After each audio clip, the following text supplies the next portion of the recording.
Bwana ni mwema na wakati wote.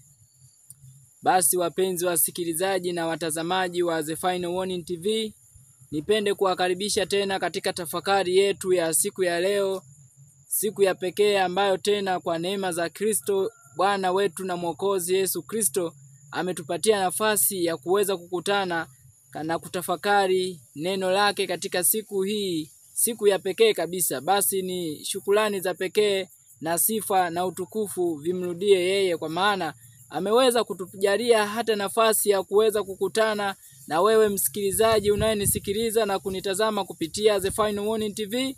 Na leo tutaenda kutafakari na kujifunza tena maneno ambayo yataendelea kutusaidia kusonga mbele, lakini na kujiandaa kwa ajili ya wakati huu tunaoishi, lakini kwa ajili ya kujiandaa kwa kile kinachoujia ulimwengu. Nimekuwa nikiwasisitiza sana kwa kile ambacho kimezungumzwa na mjumbe wa Mungu. Swali linapoulizwa, je, tumejiandaa kukutana na Bwana wetu?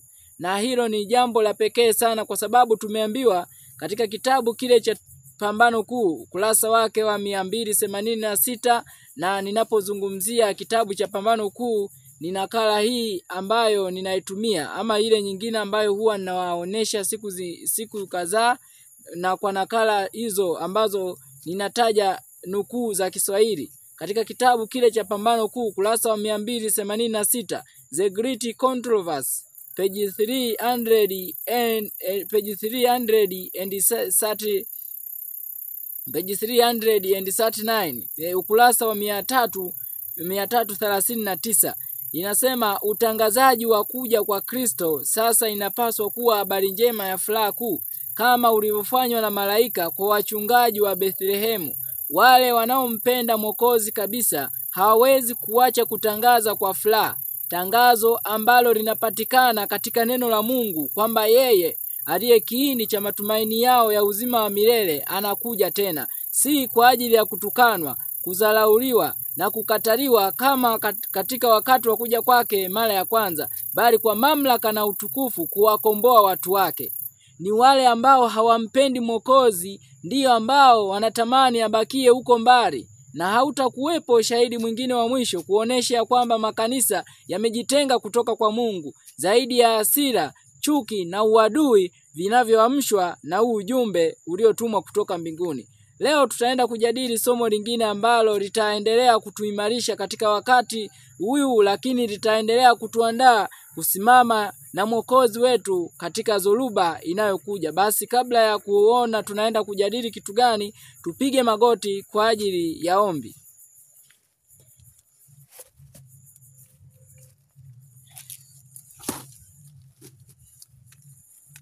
Basi tuombe.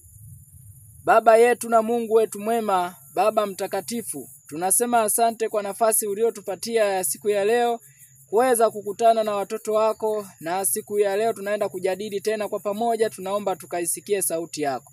Zungumza na kila moyo wa kila mmoja, ili sote tukavutwe karibu na wewe na kupokea baraka ambayo umeahidi kuwapatia wote wasikiao, wasomao na kujifunza neno lako. Ni tumaini letu utakuwa nasi tangu mwanzo hata mwisho wa kipindi hiki, ni kupitia jina la pekee la mwanao mpendwa tunaomba tukishukuru. Amen.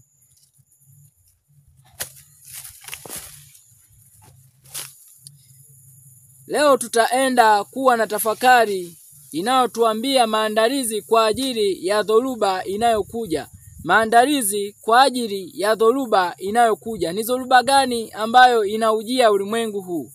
Tunaenda katika kitabu kile cha Isaya sura ile ya 60. Kitabu kile cha Isaya sura ya 60. Wapenzi wasikilizaji na watazamaji, kuna dhoruba inakuja. There is a storm coming in this world. Kuna dhoruba inakuja katika ulimwengu wetu. Ni maandalizi gani ambayo tunapaswa kujiandaa kwa ajili ya kukabiliana na dhoruba hiyo? Kitabu kile cha Isaya sura ile ya 60 anasema, ondoka uangaze, kwa kuwa nuru yako imekuja na utukufu wa Bwana umekuzukia. Maana tazama, giza litaifunika dunia, bali Bwana atakuzukia, na giza kuu litazifunika kabila za watu. Bali Bwana atakuzukia wewe, na utukufu wake utaonekana juu yako. tunaambiwa kuna giza kuu litaufunika dunia hii, na giza kuu litazifunika kabila za watu. Lakini Isaya anaambiwa bali nuru ya Bwana itakuzukia wewe. Na ninatamani hadi hii ambayo alikuwa akiambiwa mjumbe wa Mungu Isaya uambiwe wewe, lakini ninatamani hadi hii ambayo aliambiwa mjumbe wa Mungu Isaya niambiwe mimi, kwamba lakini nuru ya Bwana, lakini utukufu wa Bwana utakuzukia wewe. Katikati ya giza linalojia ulimwengu huu, katikati ya giza linalozijia kabila za watu, Mungu anaahidi kwamba kuna watu nuru ya Bwana itawazukia. Kuna watu utukufu wa Bwana utawazukia, na tunapaswa kujiandaa. Tunaenda katika fungu la 3, anasema na mataifa wataijilia nuru yako, na wafalme wa kujia mwanga wa kuzuka kwako.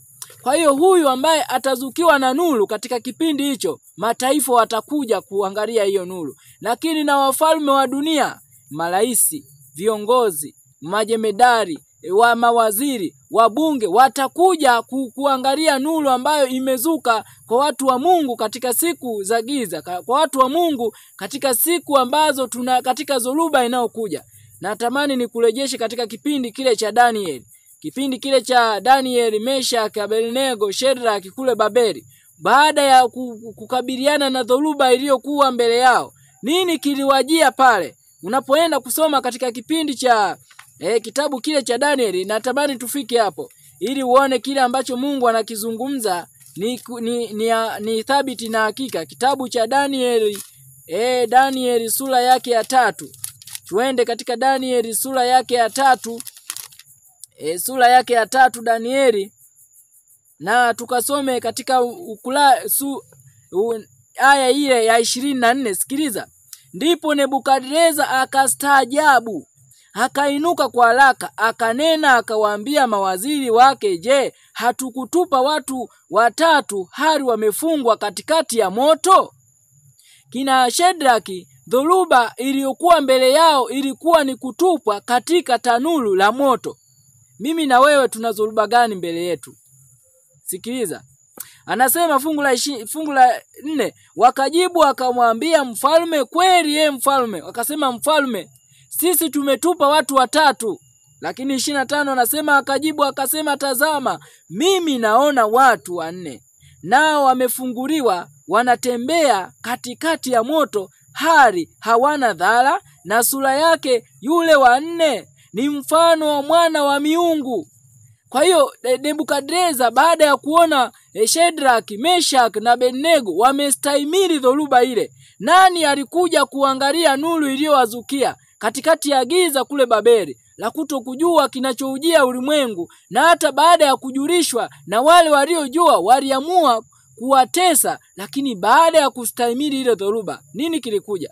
Wafalme wa dunia watakujilia. Hiko ndicho alichokizungumza mjumbe wa Mungu alichokizungumza Mungu kupitia mjumbe wake Isaya. 26 anasema, kisha Nebukadreza akaukaribia mdomo wa ile tanuru iliyokuwa ikiwaka moto, akanena akasema, enyi Shadraka na Meshaki na Abednego, watumishi wa Mungu aliye juu, tokeni mje huku. Ndipo Shadraka na Meshaki na Abednego wakatoka katika ule moto. Kwa hiyo unaona nuru ilipowazukia watumishi wa Mungu hawa kule Babeli, na wakakubali kuistahimili dhoruba, wakakubali kutupa katikati ya moto, wakakubali katikati ya dhoruba ile kali. Nini mwisho wake?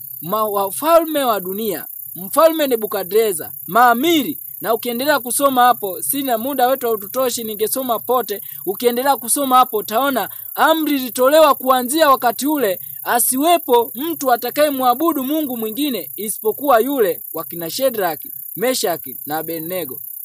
Mungu ameahidi kwamba ondoka uangaze. Ondoka uangaze. Giza kuu litakuja kuifunika hii dunia. Giza kuu litafunika kabila za watu, lakini utukufu wa Bwana utakuzukia wewe.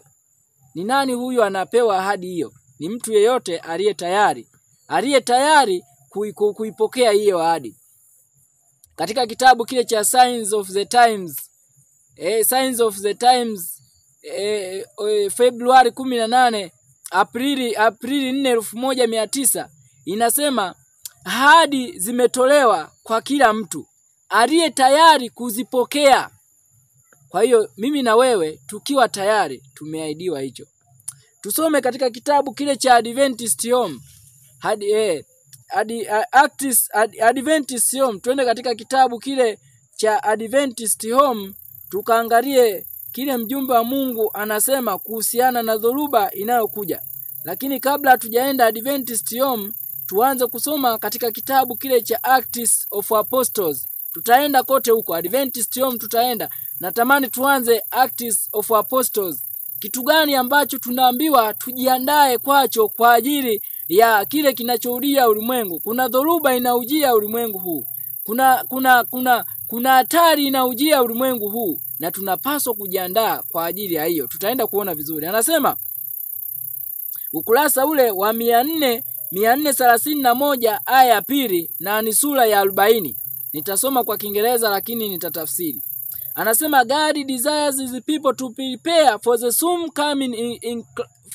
coming crisis. Anasema Mungu anatamani watu wake wajiandae kwa mgogoro unaokuja hivi karibuni. Mungu anatamani watu wake wajiandae kwa ajili ya mgogoro unaokuja hivi karibuni. Anasema prepared or unprepared, they must all meet it. Anasema iwe wanajiandaa au hawajajiandaa ni lazima wakutane na mgogoro huo. Unaweza ukaona how serious it will be. Ninaweza nikakukumbusha katika kitabu kile cha Tumaini la Vizazi Vyote. Kitabu kile cha Tumaini la Vizazi Vyote kwa nakala ya wewe unayetumia nakala ya namna hii, Tumaini la Vizazi Vyote, wewe unayetumia nakala ya namna hii, ukurasa ule wa 582 inasema kila mwanadamu atajaribiwa. Kwa namna gani? Iwe amejiandaa au hajajiandaa ni lazima akutane na mgogoro huo, lakini Mungu anatamani watu wake wajiandae kwa ajili ya huo mgogoro. And those only who have brought their lives into conformity to the divine standard. Anasema na wale tu ambao wameyaleta maisha yao katika ulinganifu na viwango vya kimbingu. Anasema will stand firm at the time of test and trial. Watasimama imara katika wakati wa kupimwa na kujaribiwa. Watu gani? Walioyaleta maisha yao katika upatanifu na viwango vya kimbingu. Muda wetu ukitosha tutaona vizuri. Hivi viwango tutaendelea kujifunza kupitia media hii ya The Final Warning TV ili tuandaliwe kwa ajili ya kusimama imara na dhoruba inayokuja. Anasema when secular rulers unite with ministers of religion to dictate in matters of conscience. Anasema wakati viongozi wa serikali watakapoungana na wachungaji wa dini ili kulazimisha katika masuala ya dhamiri. Anasema wakati viongozi wa serikali watakapoungana na wachungaji wa dini katika jambo la kulazimisha dhamiri. Kumbe dhoruba inakuja. Viongozi wa dini, wachungaji wa dini na viongozi wa serikali, secular rulers, wataungana kulazimisha nini? Dhamiri. Wataungana kulazimisha dhamiri. Anasema then it will be seen who will fear and serve God. Ndipo itakapojulikana ni nani anayemtumikia na kumwabudu Mungu kwa kweli. Wakati gani? Wakati ambapo viongozi wa dini na viongozi wa serikali na wachungaji wa dini watakapoungana, ndipo itakapodhihirika ni nani anamcha na kumtumikia Mungu. Jiandae kukutana na dhoruba. Iwe nimejiandaa au sijajiandaa. Iwe umejiandaa au hujajiandaa, ni lazima utakutana na dhoruba hiyo. Wewe mwenyewe unaweza ukaangalia ni kitu kipi ambacho tunapaswa kukifanya. Tunapaswa tusijiandae kwa sababu hii kutokujiandaa haitafanya dhoruba isije. It will come and it must come. Inakuja na ni lazima itakuja. We have to prepare. Anasema when secular rulers unite. Yes, tumesoma hapa. When the darkness is deepest. wakati kiza ni cha kina, the light of a godlike character will shine the brightest. Anasema nuru ya tabia ya kimbingu itaangaza kwa utukufu wake, wakati ambapo giza ni la kina katika ulimwengu. Tumesoma katika Isaya, nuru itaangaza katika mwangaza wake. Kwa kina nani? Anasema when every other trust fails, then it will be seen who have an abiding trust in Jehovah. Wakati ambapo matumaini ya wengi yatakaposhindwa, ndipo itakapoonekana ya kwamba nani anamtumainia kweli Yehova. Na katika wakati huu wa dhoruba, kumbuka kule Babeli, jaribu lilipokuja, wakazi wa Babeli matumaini yao yalifeli.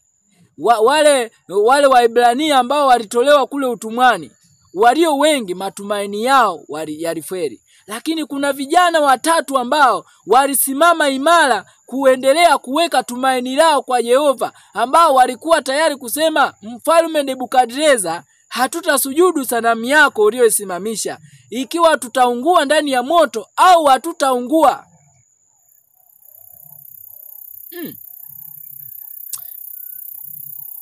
Tusome katika kitabu kile cha Pambano Kuu. Tukumbushane katika kitabu kile cha Pambano Kuu, ukurasa ule wa 505.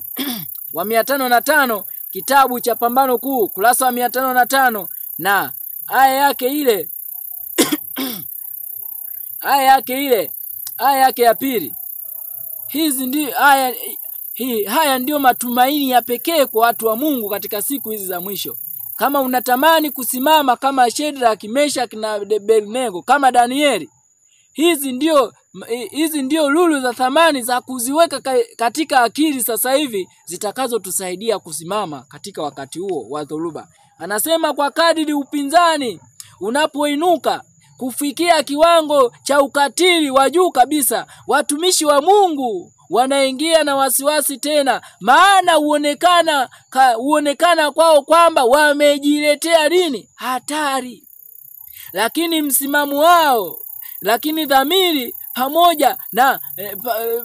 dhamiri pamoja na msimamo wao huaminisha kwamba, lakini dhamiri pamoja na neno la Mungu huaminisha kuwa msimamo wao ni sahihi.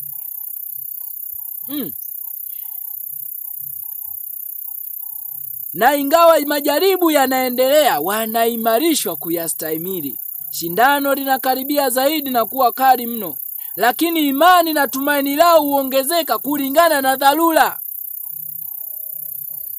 Kwa sababu gani? Ukisoma haya juu inasema Mungu ametoa ukweli maalum kulingana na dharura.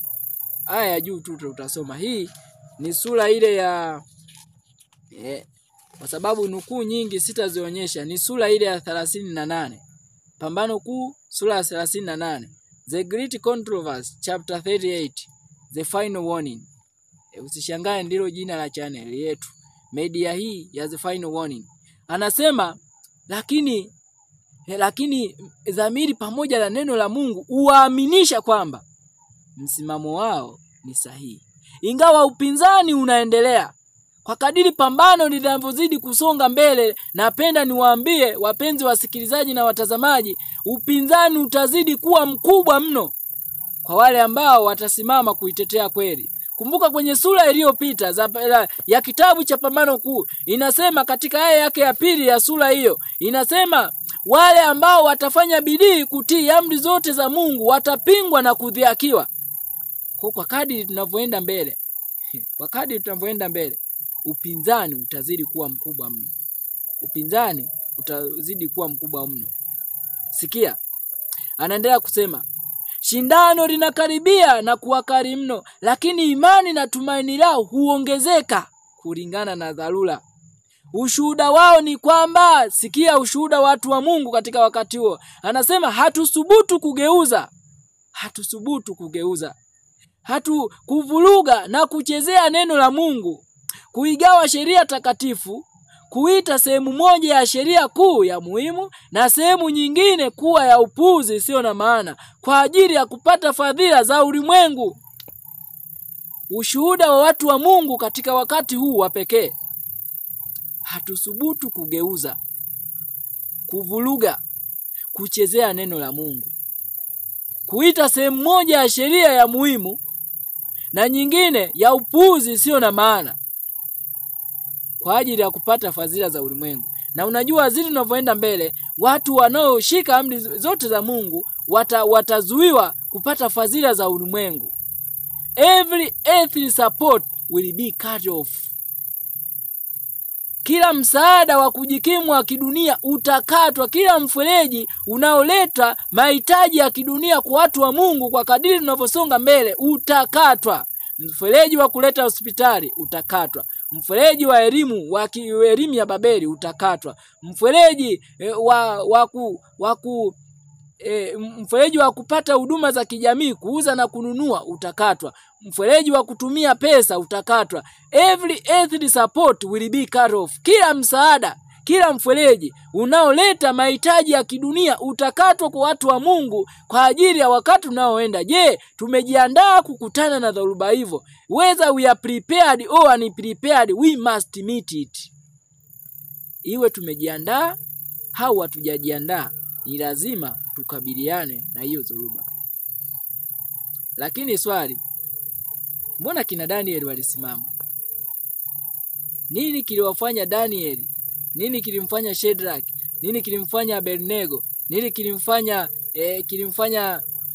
kilimfanya Mishaeli wasimame imara katika kipindi cha dhoruba ambayo mimi na wewe tunaenda kukutana nayo? Tena si katika ulinganifu ule, ila tunayoenda kukutana nayo tunaambiwa Danieli 12 na fungu la kwanza, wakati huo Mikaeli atasimama na kutakuwapo. Tuachana Danieli. Kitabu cha Mathayo sura ya 24 mstari wa 20 mpaka 22, tunaambiwa taabu hiyo itakayokuja haijawahi kuwapo wala mfano wake hakuwahi kuwapo na hautakuwapo tena baada ya hiyo.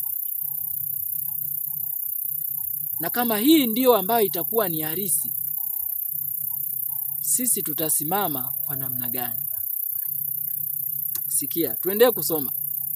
Anasema Bwana tunayemtumikia haweza kutuokoa. Kwa sababu gani? Mungu ameahidi, niite nami nitaitika. Nami nitafanya mambo makubwa magumu usiyoyajua. Ukaniite katika siku ya mateso, nitakuokoa nawe utanitukuza. Ni Mungu ameahidi. Ni Mungu ameahidi katika kitabu cha Zaburi, Zaburi 50 mstari wa 15. Ukaniite siku ya mateso, nitakuokoa na wewe utanitukuza.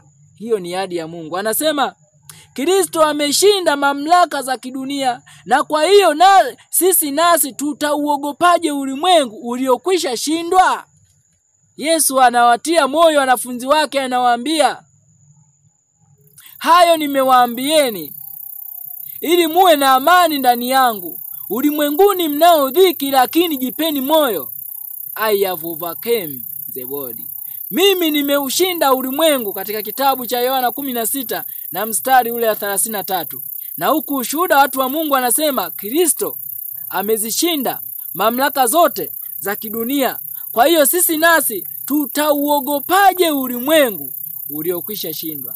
Tutaogopaje viongozi wa serikali watakapoungana na viongozi wa dini? Tutaogopaje viongozi, maraisi, wabunge, wafalme na wakuu wanaojiita ni wakuu wa dunia watakapoungana na ministers, pastors of religion to persecute God's people? How shall we fear?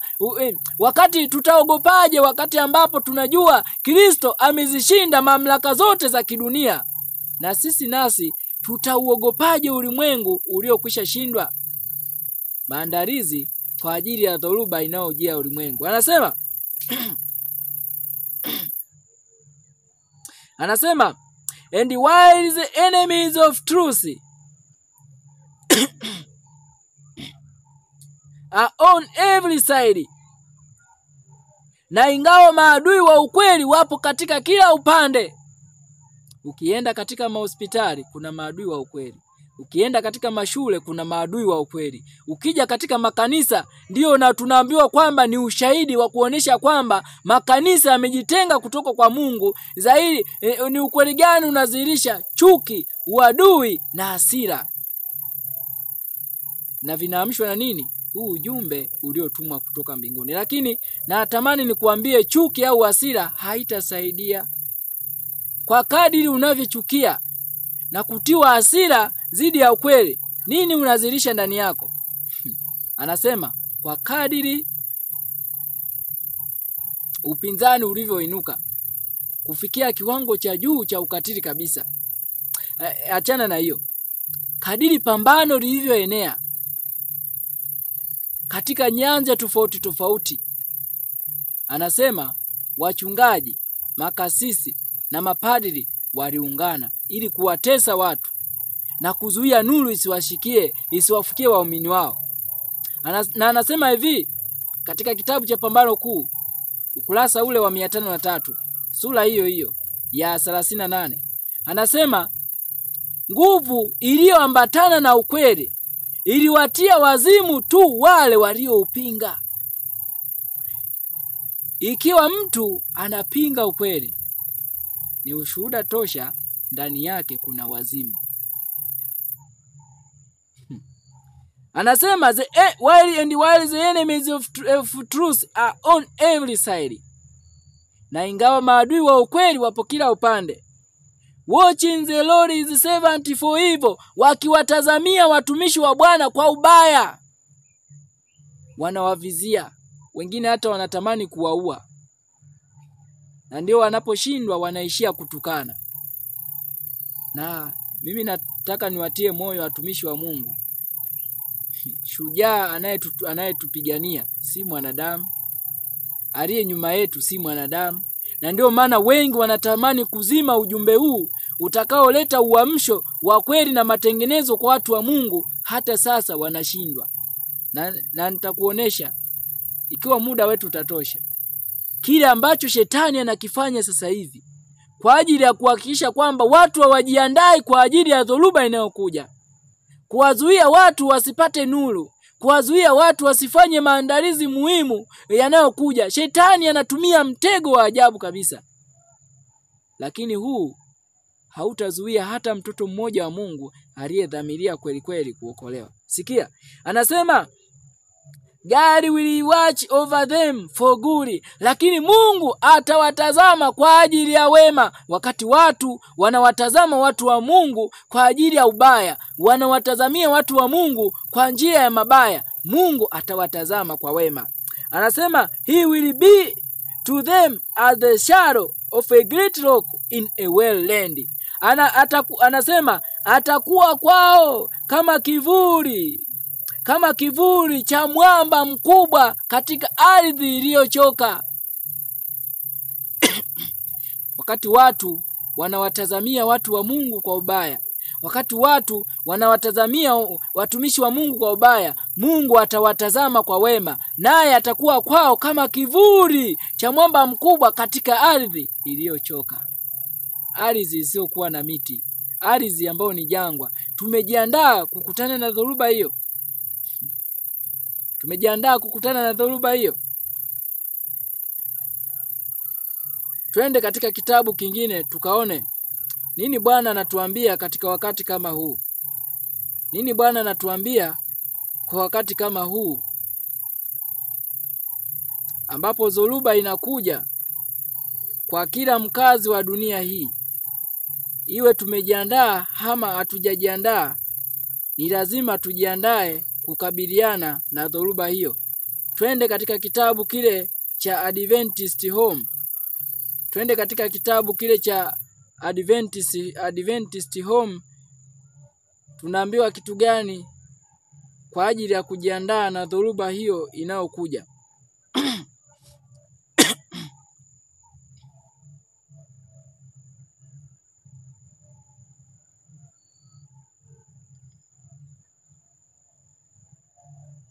Adventist Home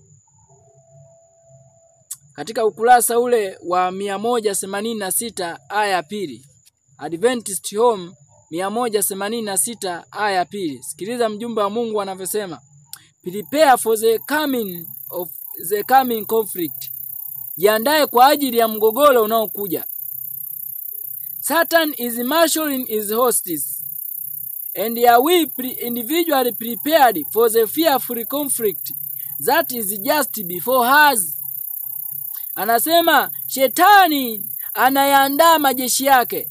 Na je, tumejiandaa kwa ajili ya mgogoro unaokuja wa kutisha ulio mbele yetu?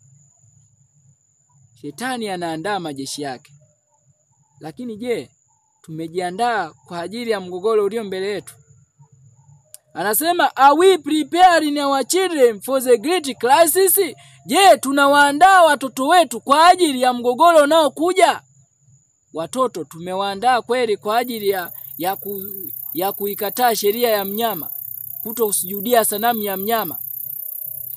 Anasema are we preparing ourselves and our household to understand the position of our adversaries and their modes of warfare? Anasema je, tumejiandaa sisi wenyewe na kuziandaa na wanafamilia wetu kuelewa nafasi ya adui yetu na mbinu za kivita?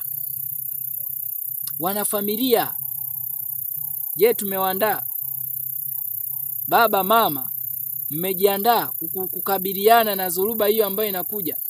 Watoto wameandaliwa kukabiliana na hiyo dhoruba inayokuja? Anasema our children forming habits. Our children forming habits of decision. Je, watoto wetu wanaunda tabia za kufanya maamuzi? Na unajua tabia ambayo mtoto anapaswa kujengewa sasa hivi kama ni mzazi ni self control, kujitawala.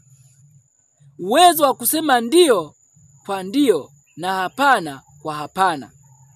Lakini mara nyingi ni kitu gani ambacho kinakosekana kwa wengi? Si watoto tu, hata watu wazima. Ni power of resistance. Nguvu ya kusema hapana. Hiyo inakosekana. Nguvu ya kusema hapana inakosekana. Wengi kwa sababu ya woga wanasema ndio, ndio, ndio. Hakuna hapana, ni ndio, ndio, ndio. Na hii ni hatari. Ndio hata kwa sehemu ya kusema sio.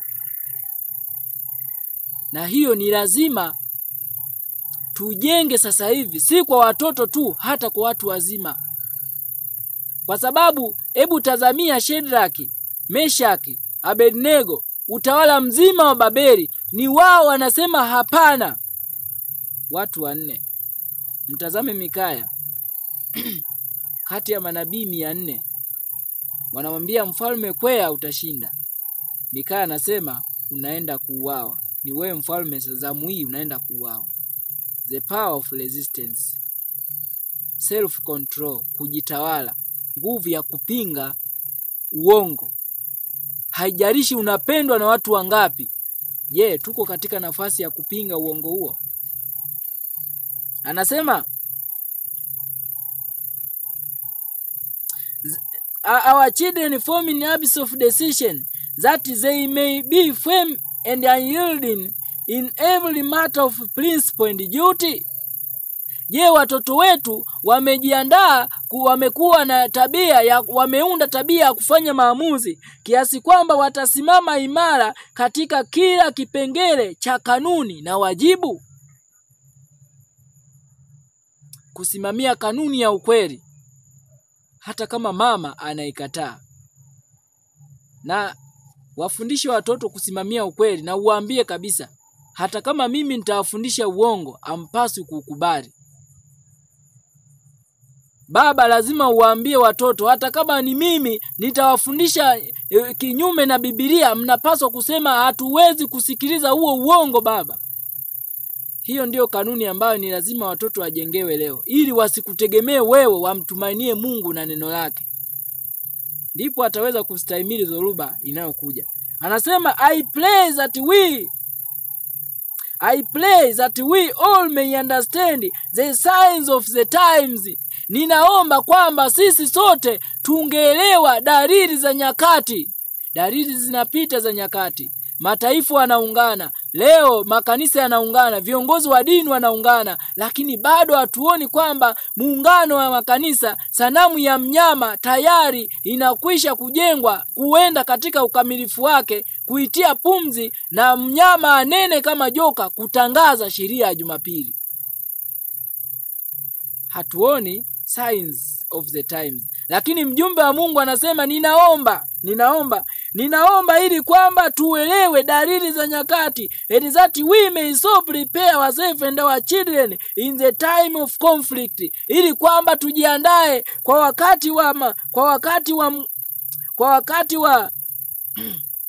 ili kwamba tujiandae sisi wenyewe na watoto wetu katika wakati wa mgogoro. God may be our refuge and defense. Mungu atakuwa ngao yetu na tegemeo letu.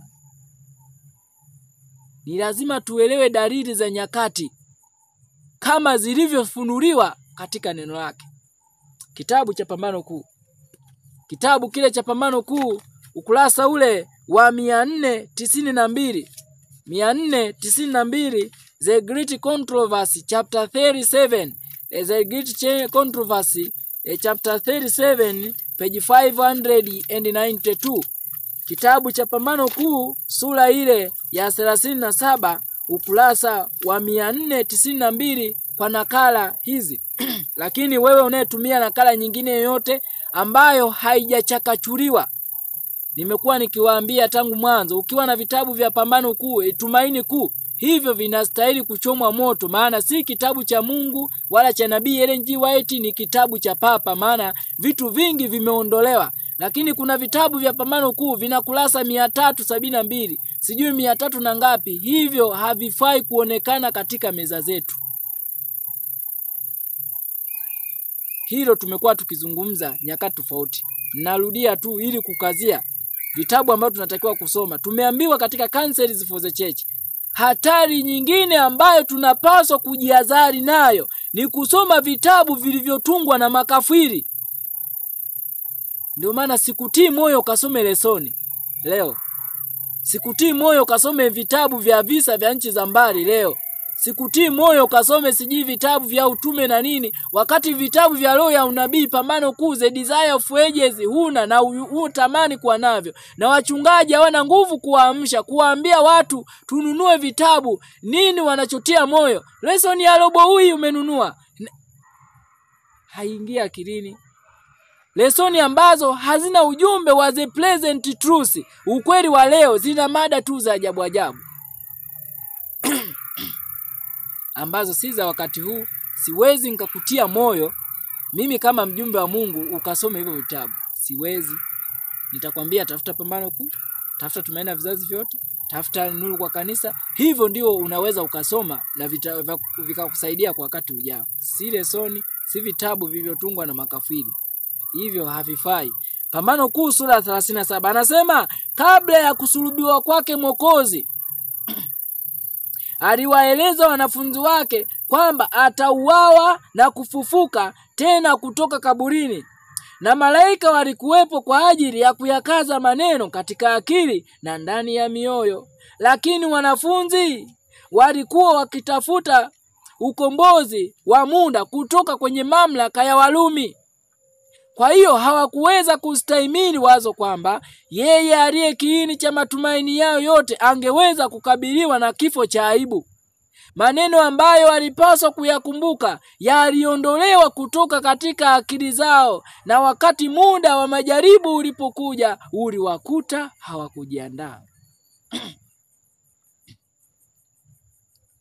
Kristo akiwa anaambia wanafunzi wake, nitawekwa mikononi mwa wanyang'anyi, nitasulubiwa na kuuawa, na siku ya 3 nitafufuka.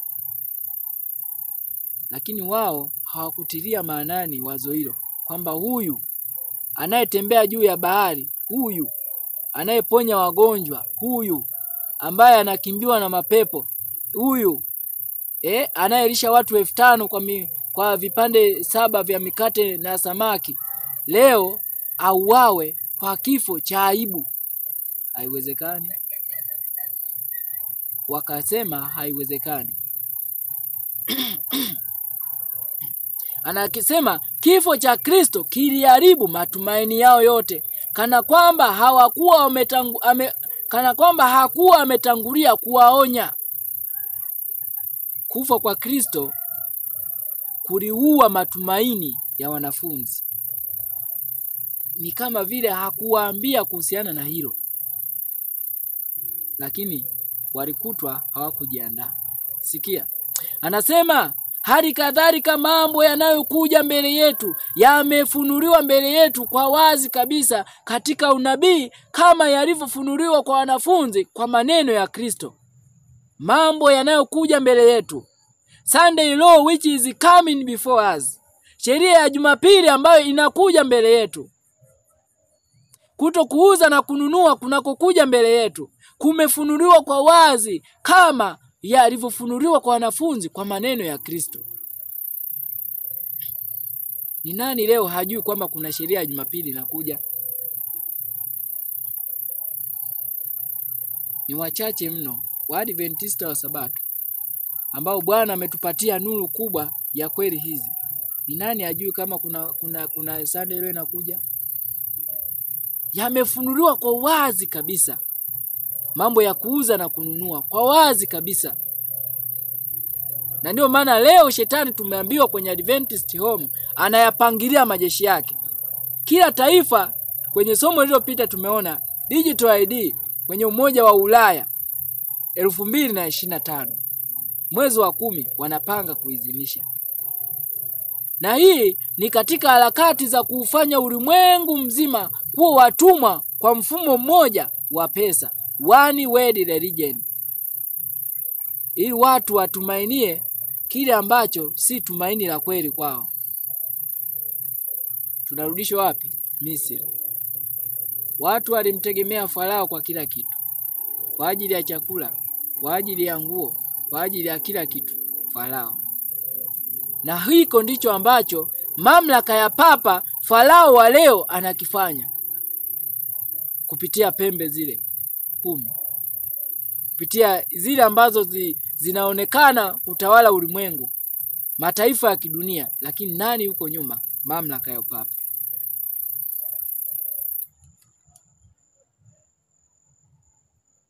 Matukio yanayohusiana na kufungwa kwa rehema na kazi ya maandalizi kwa ajili ya wakati wa taabu vimeelezwa wazi, lakini watu wengi sana hawazijui kweli hizi muhimu kuliko kama zisingefunuliwa kamwe.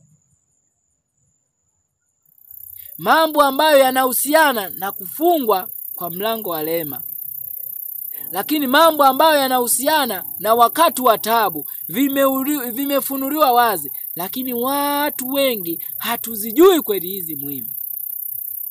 Ni heri kama zisingefunuliwa, yani kana kwamba hazijawahi kufunuliwa. Tunaoneshwa namna gani ulimwengu utakuwa wakati ambapo rehema inakaribia kufungwa.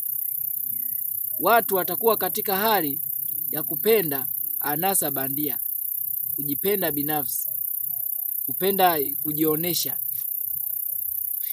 Watu watakuwa katika vurugu. Tuliona katika kitabu kile cha Mwanzo, unaposoma Mwanzo 19, kipi ambacho kilionesha ulimwengu wakati ule wa Nuhu. Rehema kwa kipindi cha Sodoma na Gomora ilikuwa inakaribia kufungwa. Vurugu ilikuwa inaonyesha anasa bandia na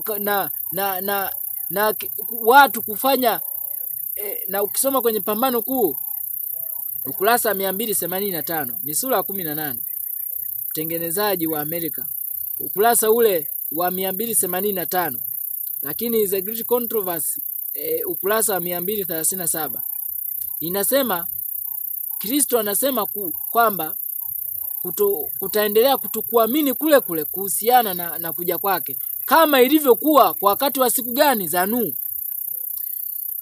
Wakati ulimwengu unapojiunga katika anasa, wakati kanisa linapojiunga katika anasa za ulimwengu, anasa zilizokatazwa, Wakati anasa za kanisa zitakapokuwa anasa za ulimwengu, anasa za ulimwengu zitakapokuwa anasa za kanisa, na watu wakitarajia mbeleni miaka mingi ya mafanikio, wakati kengele za ndoa zitakapolia.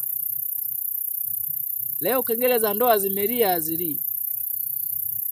Na tunashuhudia ndoa za mashoga, ndoa za wasagaji, na zenyewe zinaitwa ndoa. Lakini tunarudi kwenye ndoa za kawaida. Ni kilio kila upande. Huenda hata wanandoa wengi wanaombeana, kila mmoja anamuombea mwenzake afu ili aishi kwa amani. Ni ukweli ambao huenda hata hutaki kuusikia, lakini huenda kuusikia ndio tiba, ukatubu na kuomba msaada kwa Kristo. Katika kitabu kile cha Ministry of Healing, huduma ya uponyaji, sura ya 1 aya ya 2, inasema hakuna mtu hata mmoja aliyeenda kwa Kristo akataka msaada asipewe. Haijalishi ni tatizo kubwa kiasi gani, ni vile hujaamua kulisalimisha lote kwa Kristo.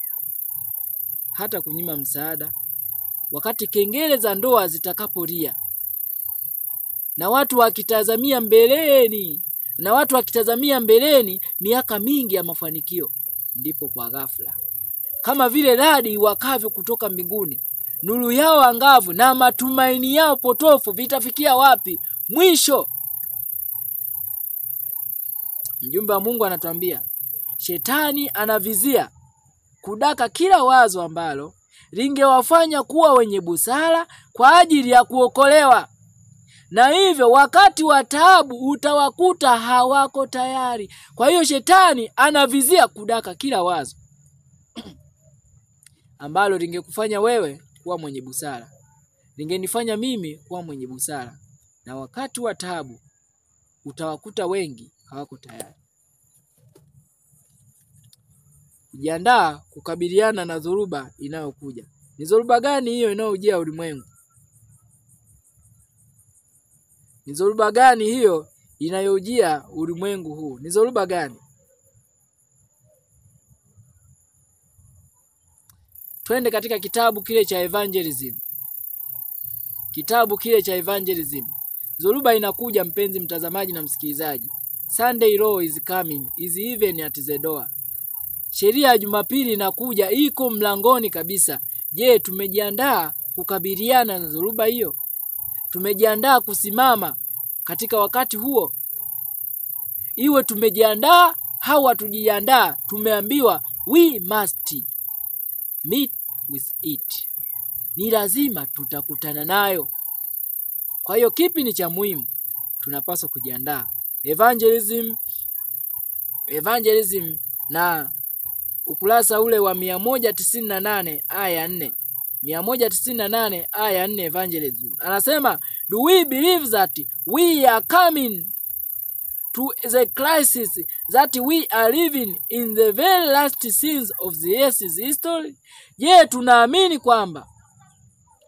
kwamba tunakuja katika mgogoro, kwamba tunaishi katika matukio ya mwisho kabisa ya kufungwa kwa historia ya ulimwengu huu? Je, tunaamini hilo?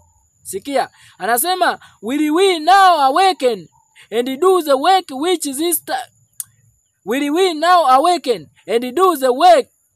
which this time calls for, or will we wait till the things which I have presented come upon us?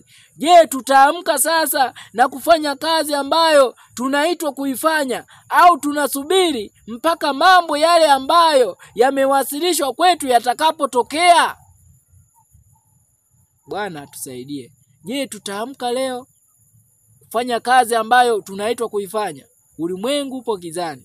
Tutaamka leo kuupatia nuru ya ukweli wa thamani ambao tunaushikilia? Lakini ni kitu gani kinachozuia tusiamke? It is because we are not living the truth. Ni kwa sababu hatuuishi ukweli huo. It is because we are hypocrites. Ni wanafiki. We live We preach what we know, what we are not living. Tunahubiri kile tusichokiishi. And we live what we are not preaching. Na tunaishi kile tusichokuhubiri. Tutahubirije ulimwengu? Tumesoma katika ujumbe kwa vijana, ukurasa ule wa 120 na ukurasa wa 121, kama mtu anahitaji ukweli anaoamini uwe na mvuto unaookoa, hebu na uishi ukweli huo. Ikiwa natamani watu waamini kwamba Sabato ni siku ya 7, hebu ishi kulingana na utunzaji na maelekezo ya Mungu alivyoyatoa kuhusiana na utunzaji wa Sabato. Uone watu hawataamini kwamba huyu ni msabato.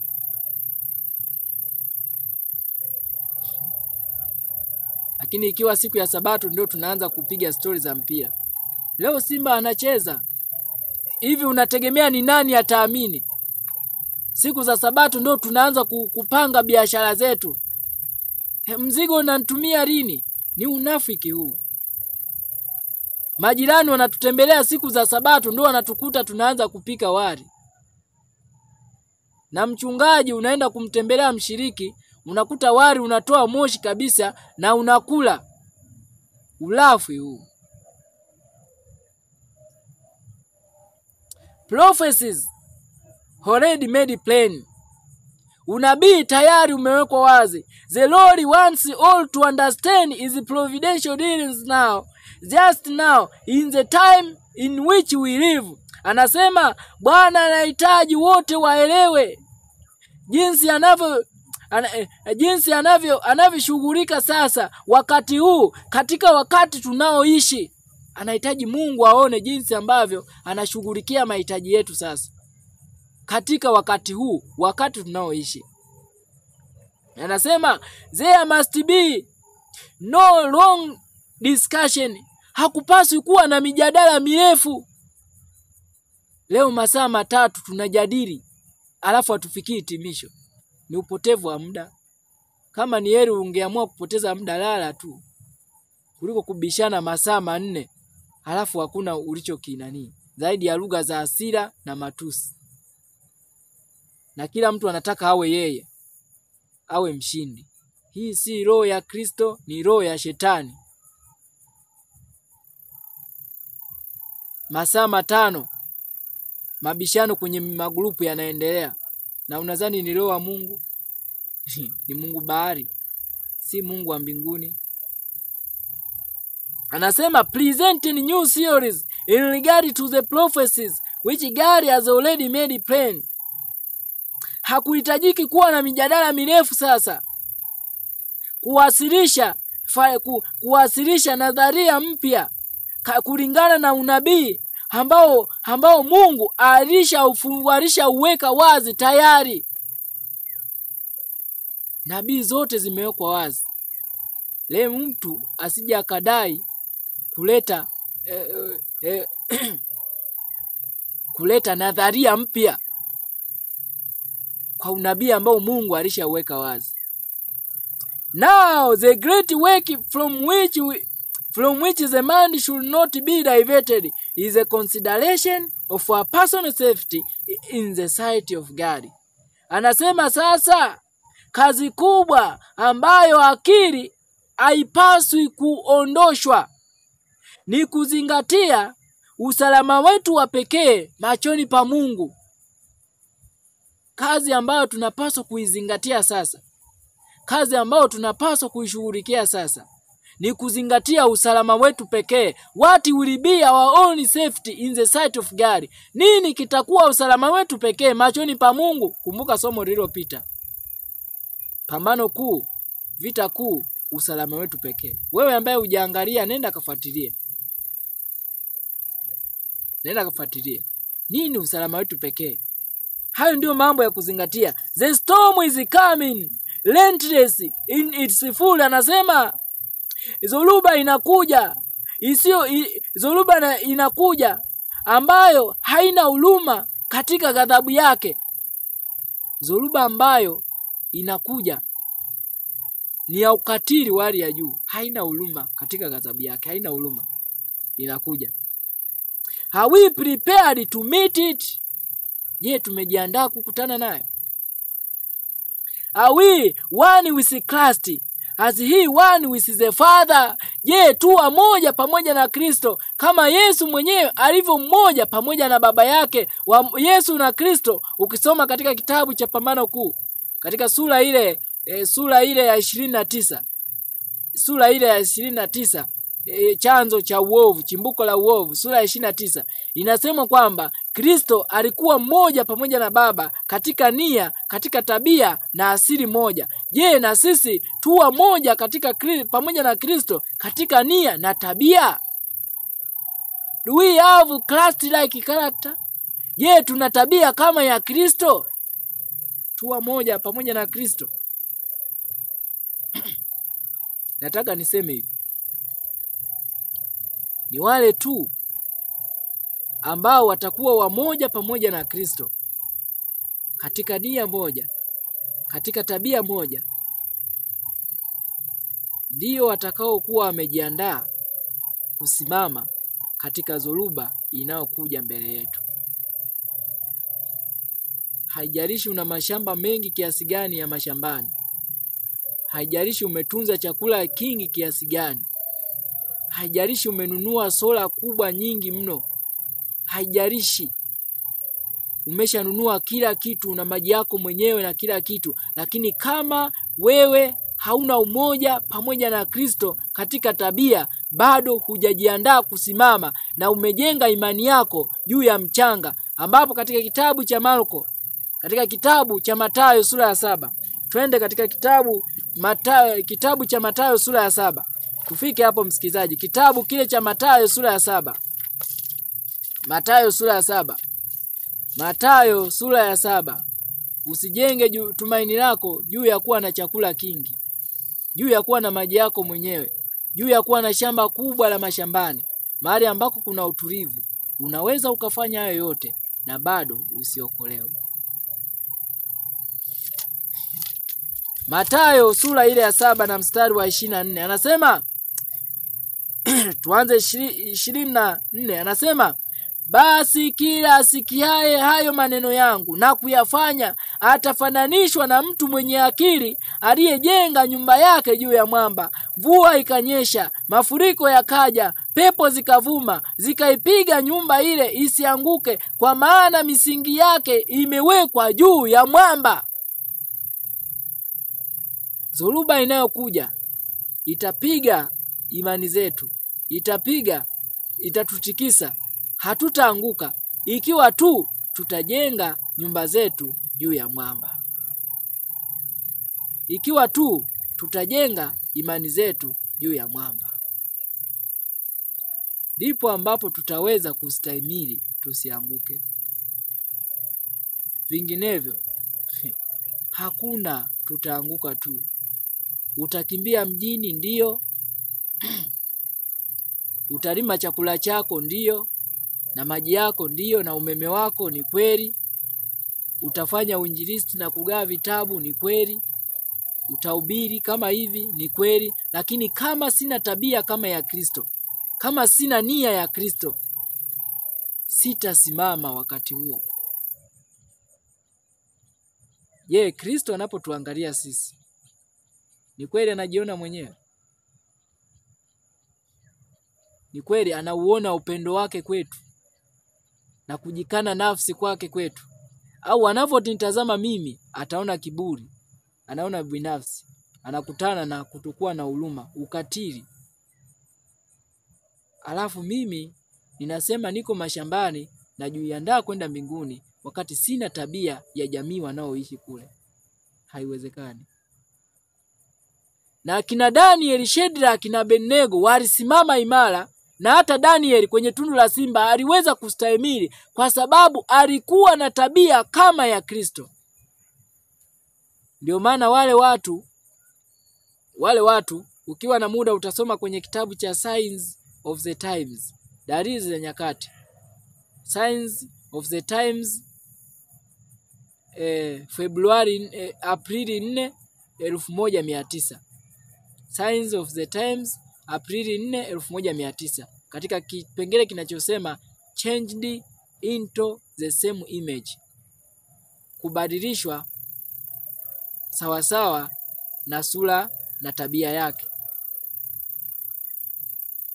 Tunaambiwa kwamba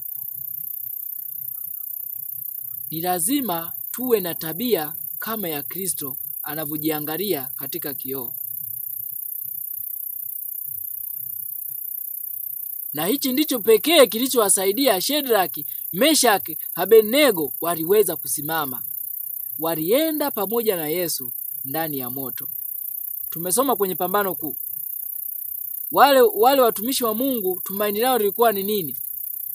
Bwana tunayemtumikia aweza kutuokoa. Kristo amezishinda mamlaka za kidunia. Kwa hiyo sisi nasi tutauogopaje ulimwengu uliokwisha shindwa? Lakini hilo hatutaweza kuuogopa ulimwengu ikiwa tunaupenda. Kumbuka onyo la Yesu kwenye waraka wa kwanza wa Yohana sura ya 2 mstari wa 15. Na Yesu hatakuwa tayari kutupigania ikiwa hatutatembea naye katika maisha yetu kila siku, hatutajikana nafsi kuubeba msalaba wetu kila siku. Kwenye kitabu cha Ufunuo wa Yohana sura ya 3 mstari wa 5. Yesu anasema hivi, yeye ashindaye atapewa kuvikwa hivyo mavazi meupe. Nami nitalikiri jina lake, nami sitalifuta kamwe jina lake katika kitabu cha uzima. Bali nitalikiri jina lake mbele za Baba yangu na mbele za malaika wake. Lakini atapewa kuvikwa nini? Mavazi meupe. Na hii ni tabia kama ya Yesu, righteousness of Christ, ambayo ni lazima kila mfuasi wa Mungu awe nayo. Hatutaweza kuvuka sheria ya Jumapili ikiwa hatutakuwa na tabia kama ya Yesu. Iweni na nia hiyo ndani yenu. Wafilipi 2 mstari wa 5. Haitawezekana ubinadamu wetu usipoungana na nguvu ya mbinguni, hatutaweza kushinda hata jaribu moja. Kumbuka hili alijaribu Adam kushinda jaribu bila Kristo, akajitumainia mwenyewe, alianguka. Pamoja na kwamba Mungu aliandaa kila njia kumsaidia ashinde jaribu, kiasi kwamba Adamu anakuja kujaribiwa hakuwa na njaa. Bible Commentary 1 BC ukurasa wa 1084 utasoma hapo aya 5. Bible Commentary volume ya kwanza 1084. Lakini ukatasoma Signs of the Times Aprili 4, 1900 katika title inayosema Victory over Temptation, ushindi dhidi ya jaribu. Mungu aliandaa njia ya kumsaidia Adamu ashinde lile jaribu, kiasi kwamba wakati jaribu linapoletwa kwake hakuwa na njaa. Na tunaweza tukasema Adamu alikula katikati ya mlo. Lakini Yesu anajaribiwa jangwani, alikuwa na njaa, lakini alishinda.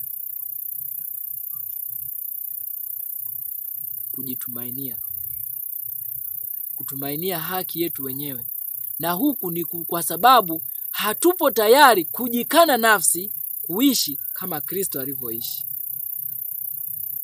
katika kazi zetu, kuishi kama Kristo alivyoishi katika nyumba zetu. Hatupo tayari katika familia zetu kuishi kama Yesu alivyoishi.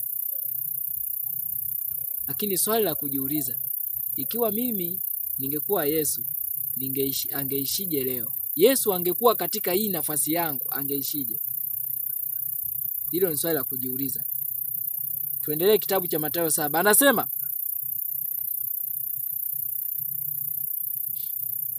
mvua ikanyesha, mafuriko yakaja, pepo zikavuma, zikaipiga nyumba ile isianguke, kwa maana misingi yake imewekwa juu ya nini? Juu ya mwamba.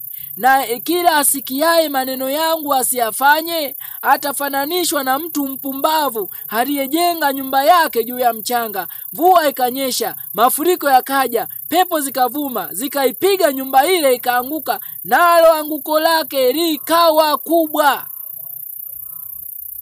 Tunaposikia maneno ya Kristo tusiyafanye, tunafananishwa na mtu mpumbavu ambaye anajenga nyumba yake juu ya mchanga, hakuna msingi wenye mawe. Hatujajenga juu ya jiwe kuu la pembeni, jiwe ambalo ndilo msingi wa kweli ambalo ni Kristo. Tunajenga juu ya mchanga. Na kumbuka, tunapokataa kujenga juu ya mwamba ambao ni neno la Kristo, tukajenga juu ya mchanga, na haya ni maneno ya uongo ya wanadamu, mafundisho ambayo ibada yake ni bure ya wachungaji na maaskofu. Na nilikwambia nitakuonyesha shetani anachokifanya leo, kuwafanya watu wasijiandae kusimama imara katika dhoruba inayokuja. Anatumia wachungaji, anatumia waaskofu na maprofesa kuwafanya watu kuwa watumwa wa shetani, wasijiandae na kufanya maandalizi muhimu kwa ajili ya dhoruba, the coming storm. Kitabu cha Pambano Kuu. Na kumbuka, The Final Warning TV tunasoma kitabu cha Pambano Kuu, ukurasa ule wa 493. Ukurasa ule wa 493 wa kitabu chetu cha Pambano Kuu anasema, shetani anajitahidi daima kuvutia usikivu kwa mwanadamu kuliko kwa Mungu. Anawatazamisha watu kwa maaskofu, kwa wachungaji na maprofesa wa theolojia na kama viongozi, badala ya kuchunguza maandiko ili wajue wajibu wao kwa ajili yao wenyewe. Kwa hiyo, kwa kutawala na kuongoza akili za viongozi hawa, anaweza kuwavuta wengi sana sawasawa na mapenzi yake. Wakati anawatazamisha wengi, hii ni sura ya 37. Ni sura ya 37 ya kitabu cha Pambano Kuu. Wakati anawatazamisha wengi kwa maaskofu, kwa wachungaji na maprofesa wa theolojia. Na kwenye somo moja tuliangalia theolojia ni mvinyo wa Babeli. Na utaona jinsi wachungaji wengi wanavolewa leo. Wengi wamelewa na huu mvinyo na kuingiwa wazimu. Kumbuka katika kitabu cha Yeremia, kumbuka sitazungumza maneno yangu, kitabu kile cha Yeremia 57 na fungu lake 57, Yeremia na 51 na fungu lake la 7. Sikiliza mjumbe wa Mungu anavyosema. 51 fungu la 7, Yeremia anasema, Babeli umekuwa kikombe cha dhahabu mkononi mwa Bwana, kilicholevya dunia yote. Mataifa wamekunywa mvinyo wake. Kwa sababu hiyo mataifa wameingiwa na wazimu. Ni mvinyo gani? Wa Babeli. Mafundisho ya uongo. Wachungaji wengi wameingiwa na wazimu kwa sababu ya mvinyo huu. Maaskofu wameingiwa na wazimu kwa sababu ya mvinyo huu. Maprofesa wa theolojia. Na kwa kadri unavyokuwa na kiwango kikubwa kabisa cha elimu hii ya theolojia, ndivyo ambavyo unakuwa mtumwa mkubwa wa shetani, na chombo kikubwa ambacho kipo tayari kuunoa ulimwengu kuanguka kwenye majaribu yanayokuja. Tuliona theolojia ni mvinyo wa Babeli, lakini ndicho kipengele ambacho shetani anakitumia leo kuandaa wale ambao wanaitwa ni wachungaji. Na ninarudia tena hii sentence, na nitaendelea kuirudia mno. Kila anayeitwa mchungaji kwa sababu amesoma tu theolojia ni mchungaji wa uongo. Ni mchungaji wa uongo. Na shetani leo anawatazamisha watu huko, kuwatazama wachungaji, kuwatazama maaskofu, badala ya kuchunguza neno la Mungu kwa ajili yao wenyewe. Na matokeo yake shetani anatawala wachungaji hawa na maaskofu ili kuwafanya watu wanaowatazama na kuwaamini sana kuwa watumwa wake. Na shetani anachokifanya leo, utaona ni kitu cha ajabu sana. Anachokifanya leo kuhakikisha watu hawatajiandaa kwa ajili ya dhoruba inayokuja. Sunday law is coming. Mlango wa rehema huu karibu kufungwa. Rehema inaelekea mwisho kabisa na wengi hatujali. na wengi tumelala kabisa. Hatuangalii kama kuna jambo la muhimu sana kwamba rehema inafungwa. Hatuoni kama ni la muhimu. Na sheria ya Jumapili kwa sababu imezungumzwa sana, tumeizoea masikioni mwetu. Na tunaona ni ya kawaida. Na hakuna umuhimu, hatuoni umuhimu tena wa kufanya maandalizi. Na shetani anafanya kitu gani leo? Ambacho kilifanywa wakati huo na leo kinarudiwa tena. Sikiliza. Kitabu cha Pambano Kuu na ukurasa wake ule wa 22. Tuende hapo ukurasa wa 22 wa kitabu cha Pambano Kuu, sura yake ya kwanza kabisa. Sikia kile ambacho shetani alikifanya na anakifanya leo. Anasema viongozi wa vikundi vya upinzani kwa nyakati hizo waliungana ili kuwateka nyara na kuwatesa maskini waanga wenzao. Kisha wakashambuliana wao kwa wao na kuchinjana bila huruma. Hata utakatifu wa hekalu haukuweza kuzuia ukatili wao wa kutisha. Waabuduo waliuawa vibaya sana mbele za madhabahu, na hekalu lilinajisiwa kwa miili iliyochinjwa. Hata hivyo, kwa upofu wao na kiburi cha kukufuru kwao, wachochezi wa kazi hii ya shetani walitangaza hadharani kwamba walikuwa hawana hofu kwa kuwa Yerusalemu ingeangamizwa, kwa maana ulikuwa mji mtakatifu wa Mungu. Kwa hiyo kipindi hicho viongozi, pamoja na ukatili wote uliofanyika na watu kuchinjana, waliwaambia watu hatuna hofu, Yerusalemu haitaangamizwa, hatuna hofu juu ya hilo. Kwa hiyo waliambia watu wasubirie ukombozi kutoka kwa Mungu. Sikia, anasema nini kingine kilifanyika? Ili kuimarisha imara kabisa nguvu zao, waliwapa rushwa manabii wa uongo. Waliwadanganya manabii wa uongo. Walionga manabii wa uongo ili kuimarisha imara maneno haya kwamba Yerusalemu haitaangamizwa.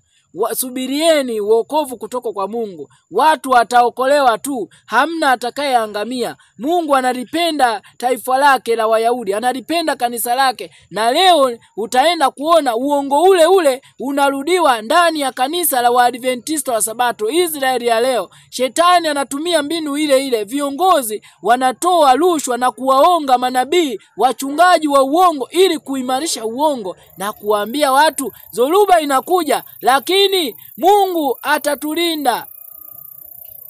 Katika wakati huo msiogope. Na badala yake kile Mungu alichokizungumza, mtakapoona Yerusalemu imezingirwa na majeshi yake yote, ndipo mjue kwamba uangamivu wake umekaribia. Ndipo walio katika Uyahudi na wakimbilie wapi?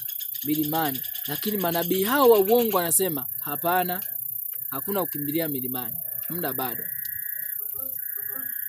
Sikia, anasema hata pale majeshi ya Warumi yalipokuwa yameizingira hekalu, walitangaza kwamba watu wasubiri ukombozi kutoka kwa Mungu. Hatimaye watu wengi sana walishikilia kwa nguvu imani kwamba Mungu mwenyewe angeingilia kati na kufanya adui zao washindwe. Wengi wanapoona kwamba mataifa mengi, majimbo mengi ya Marekani yanapitisha sheria za Jumapili, na mataifa mengi yanapitisha sheria zinazoiandaa sheria ya Jumapili, wanasema wewe Mungu ataingilia kati. Na wanakupa na mfano. Unaona mpox, mbona imekuja ghafla ikaondoka? Unaona corona, imekuja ghafla ikaondoka. Kwa hiyo Mungu anavyotoa rehema kwa ajili yetu kujiandaa, ndivyo tunavyokuwa wazembe na kusinzia na kuona kana kwamba rehema hiyo inaendelea. Lakini Desire of Ages, tumaini la vizazi vyote, katika kitabu cha Desire of Ages ukurasa ule wa 441 tumeambiwa kwamba kwa kila kizazi watu wamepewa siku yao ya nuru na upendeleo, muda wa matazamio ambao wanaweza kuutumia kujipatanisha na mbingu. Lakini neema hii ina mpaka. Neema inaweza kusii kwa miaka mingi, ikapuuzwa na kukataliwa, lakini ufikia wakati ambapo neema hufanya mwito wake wa mwisho. Na hicho ndicho kilichoitokea Yerusalemu, na hicho kitatokea Israeli ya leo. Kanisa la Waadventista wa Sabato. Shetani kwa kutumia wachungaji wa uongo walioingizwa ndani ya kanisa. Shetani kwa kutumia wachungaji wa uongo ambao mwanzoni walikuwa maaskari waliokuwa ni wa kweli. Kumbuka Yesu alipofufuka. Maaskari walioshuhudia lile jiwe likaondolewa, wakapigwa, walikuwa wakaanguka kana kwamba amekufa. Walikuja na habari mjini wakihubiri kwamba Yesu amefufuka. Lakini walipofika kwa wakuu wa makuhani, viongozi wa dini, wakubwa wa leo, ambao leo tunaweza tukasema ni viongozi wa General Conference, viongozi wa divisions, viongozi wa unions, wale wanaojiita mapresident, walipokutana na hawa wanaojiita wachungaji wakuu leo, wakawaonga katika nyakati ile, wakiwaambia kwamba semeni kwamba wanafunzi wake wamemuiba. Na wakarudi na uongo huo mjini. Midomo ile ile ambayo mwanzoni ilihubiri Kristo amefufuka, ikarudi na habari Kristo ameibwa. Na leo shetani anarejea kile kile. Midomo ile ile ambayo ilihubiri maelfu akaongolewa ukweli wa thamani, baada ya kukutana na wakuu wa makuhani wa leo, wale wanaojiita ni wakuu katika wanaojiita ni mabosi wa wachungaji, waajiri wa wachungaji,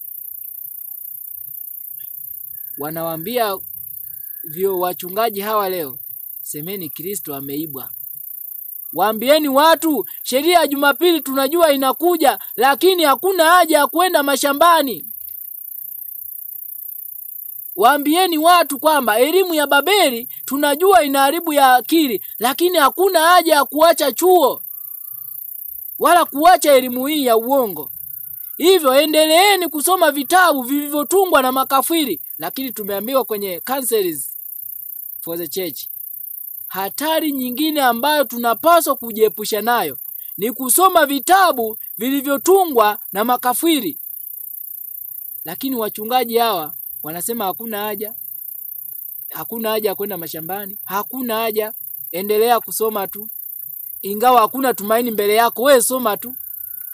Sasa unasoma ili iweje?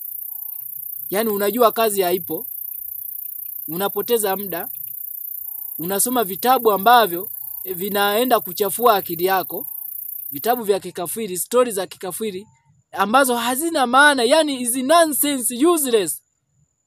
Muda unapoteza, akili unapoteza, na roho unapoteza. Lakini mchungaji anakutia moyo, anakuambia songa mbele. Huyu ni mchungaji wa uongo, wakala kutoka kuzimu. Hatupasi kusikiliza uongo. Hizi washawasho kama pilipili vichaa kinazoendelea leo, watu wanapumua kama kifaranga kilichokoswa na mwewe, na wengine mpaka wameshachagua mapango ya kwenda, wameshaweka shehena ya chakula. Hatuna unabii unaosema watu watakimbia na vyakula, badala yake Mungu atatandaza meza jangwani. Yaani unajua ukifuga minyoo, watu wameacha vyuo, wameanza kufanya maandazi yapi hayo anayosema. Kwa hiyo Mungu kama anakuja haraka alisema acha chuo, acha hiki na kile. Na ni wachungaji wa namna hiyo, wanapendwa sana. Lakini nini wanakizungumza hicho? Kwa hasira kabisa, nini wanazungumza hicho? Kwamba usiache, Mungu ataandaa meza jangwani. Testimonies for the Church. Tunapoenda kuangalia kuenda mwisho wa somo letu, tutaendelea kuona masomo mengi kwa ajili ya kujiandaa. Testimonies for the Church.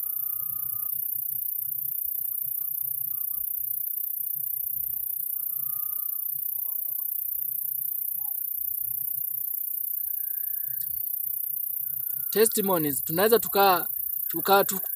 tukaona kwenye Counsels for the Church. Counsels for the Church ni sura ile ya 61. Counsels for the Church, nuru kwa kanisa, kutayarisha njia. Hii ni sehemu ya pili. Nuru safarini, sura ile ya 61. Sura ya 61 ambayo inasema the coming crisis, mgogoro unaokuja, zoruba inayokuja, au vyovyote walivyotafsiri. Mimi ninasoma ya Kiingereza. Counsels for the Church, ama hii utaipata pia kwenye Testimonies for the Church. Kwenye Testimonies for the Church katika volume ya 5 sura ya 23. Sikia maneno haya ya mjumbe wa Mungu anavyotuambia tunapoenda kufunga katika somo letu. Anasema, it is now that we must keep ourselves and our children unspotted from the world. Ni wakati huu ambapo tunapaswa kujilinda sisi wenyewe na kuwalinda watoto wetu wasiwe na madoa, wasiwe na kasoro katika ulimwengu huu. It is now that we must wash our loaves of character and make them white in the blood of the Lamb. Ni wakati huu ambapo tunapaswa kuzifua tabia zetu na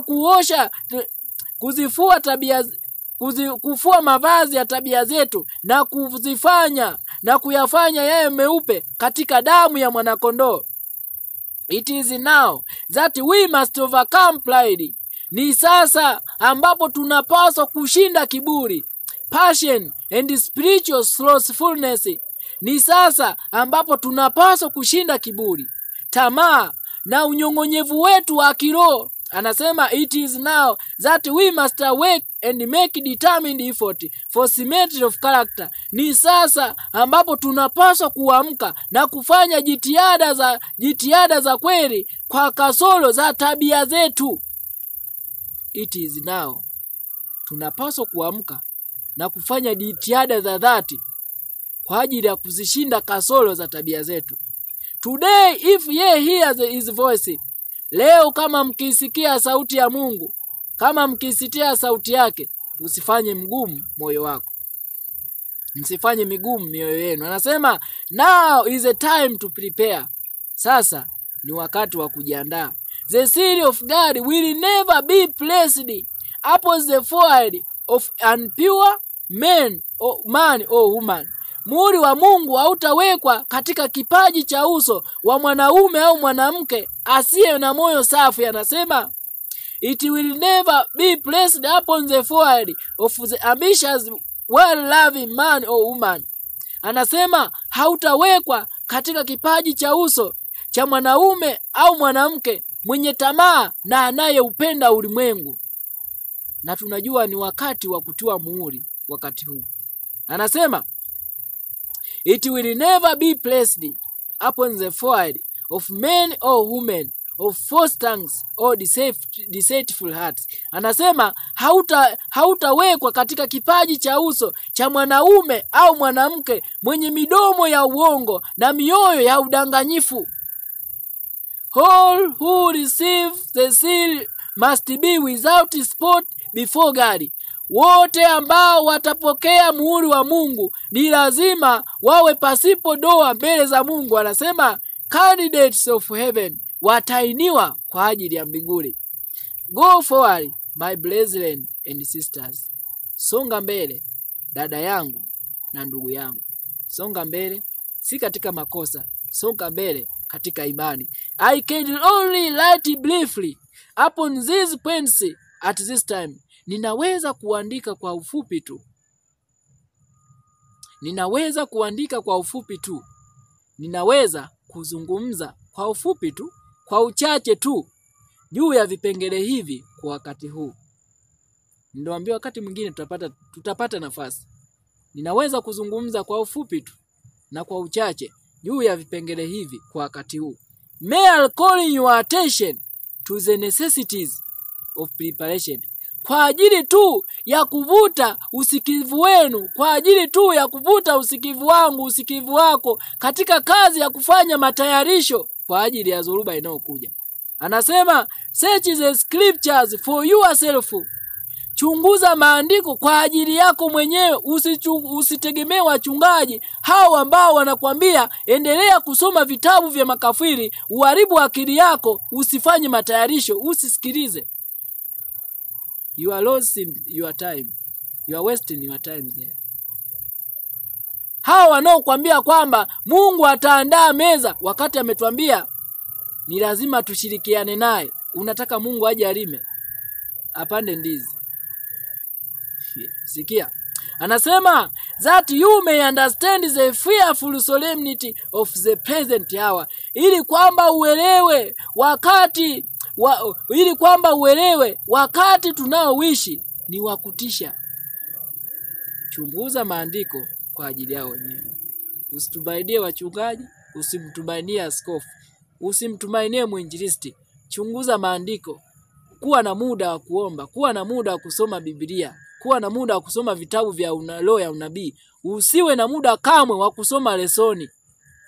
Sitakutia moyo huko. Kichome moto kabisa. Na usipoteze hela yako kununua vitabu ambavyo havina maana. Ni lazima tuelekeze akili zetu kufanya maamuzi yanayoeleweka. Si wakati wa kusema ila nini. Ikiwa ni uongo ni lazima tuite ni uongo. Rangi nyeusi useme mbona inafanyana kama na dark blue nyeusi hivi. Bwana atusaidie. Tumekaribia nyumbani, lakini tumekaribia dhoruba. Je, tumejiandaa? Tumesimama juu ya mwamba? Tusimame imara juu ya mwamba. Kristo yu mlangoni. Nitafurahi siku moja nikikutana na wewe, na ninaamini wewe ambaye unampenda Mungu na unapenda ukweli, utafurahi siku moja tukikutana na kufurahia mbele za Kristo na Baba yake na malaika zake. Itakuwa ni furaha pekee, lakini kuna kazi ya kufanya mbele ya wote wanaotarajia kushinda. Kristo yuko tayari kutusaidia, na sisi tuwe tayari kunyosha mkono na kushikilia mkono wake ambao umenyoshwa hata sasa. Kumwambia Bwana, nipo tayari kukubali msaada wako. Tujikane nafsi na kubeba msalaba wetu kila siku.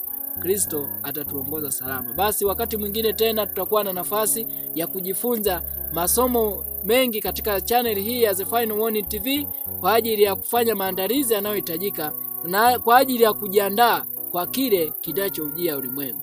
Simama imara mchungaji, simama imara askofu.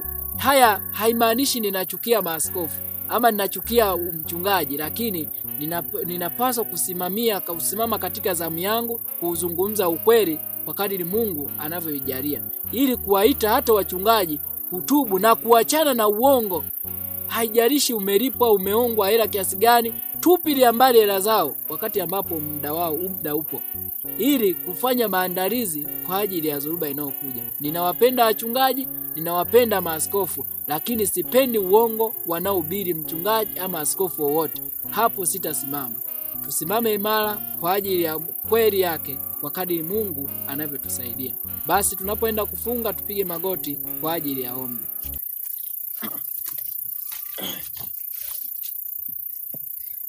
Baba yetu mwema, Baba mtakatifu, tunasema asante kwa wakati huu wa pekee ambao umetujalia nafasi ya kuweza kukutana mahali hapa kutafakari ujumbe huu. Ni ujumbe ambao umegusa mioyo yetu na kutuonesha vile tulivyo dhaifu kukabiliana na dhoruba inayokuja. Baba, tunakusii, kuna mtoto wako ambaye anatamani msaada wako. Usimwache hata mmoja. Mimi usiniache pia Bwana. Baba yule usimwache, na mama yule usimwache, na binti yako na kijana wako na watoto wote ambao wanatamani kusimama imara, usiwaache. Mchungaji ambaye anatamani kuishi ukweli lakini amefungwa na mawazo tu ya viongozi, msaidie akafanye maamuzi yaliyo thabiti kupingana na uongo kwa kadri unakavyomsaidia. Asante kwa sababu umetoa neema ya kutosha kutuwezesha kukabiliana na majaribu. Na asante kwa sababu huu ni ufunguzi wa masomo mengi yatakayokuja, yatakayotuimarisha kila mmoja kusimama imara. Tunaamini kwamba utatuongoza vyema kupitia jina la Kristo Bwana wetu. Amen.